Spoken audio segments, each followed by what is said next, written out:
Splat the Cat. Splat and Seymour, best friends forever. By Rob Scotton. Splat and Seymour were best friends. They did everything together. You and me, said Splat. Me and you, Seymour said. Friends forever. What can I do for my favorite friend, the friend I adore, wondered Splat. I know, I'll throw Seymour the best surprise party ever, with treats and games galore.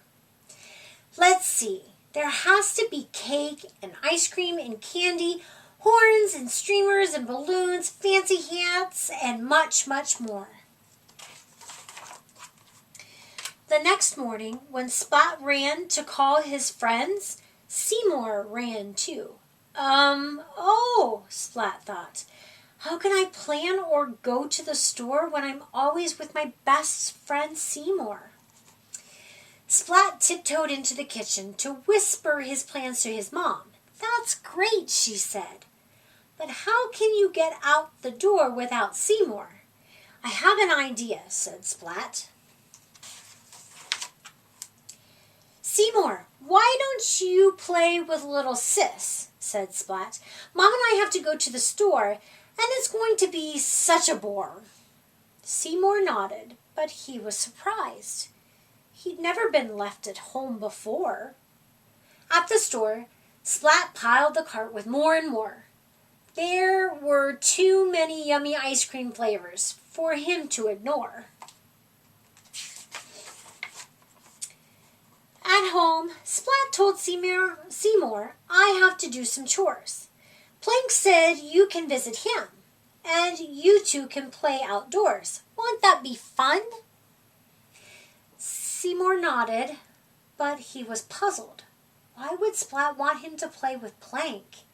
Splat and Seymour had always done everything together before. Splat went to work. He baked a cheesecake for Seymour's party, then he baked 4 more.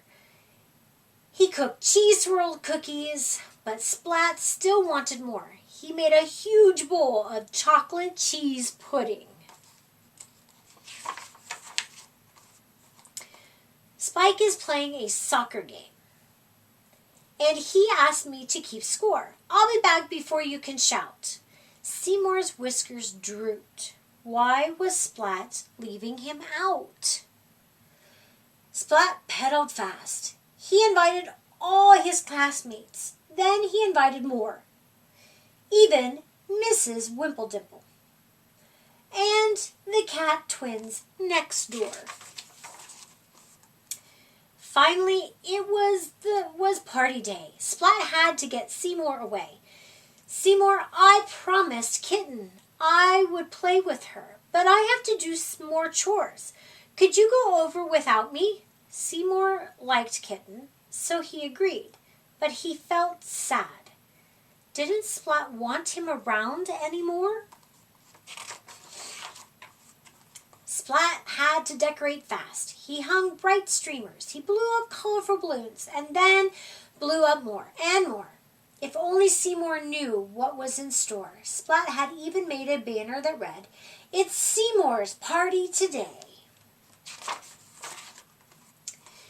Kitten was decorating too. She was decorating Seymour. Let's play dress up. Look, here's a fancy outfit that my doll once wore. Kitten held out a mirror, and Seymour jumped in surprise. As great as this outfit is, it's not my style, he said. I'm sorry, that was such a bore. I found just the thing. And Kitten, said Kitten, it's a fairy dress and sparkle wand. You can be a fairy princess to adore.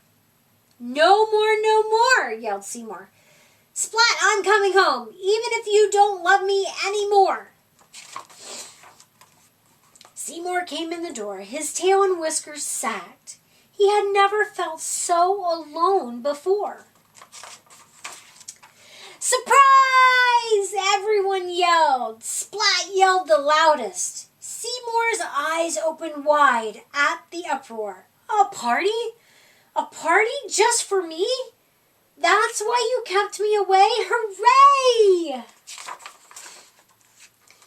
Seymour ate ice cream and cake and candy and popcorn and cheese galore. He opened presents. He ate some more. But best of all, he was with Splat again. Oh, Splat, squeaked Seymour. This was the best party ever. You and me, said Splat. Me and you, Seymour said. Friends forever.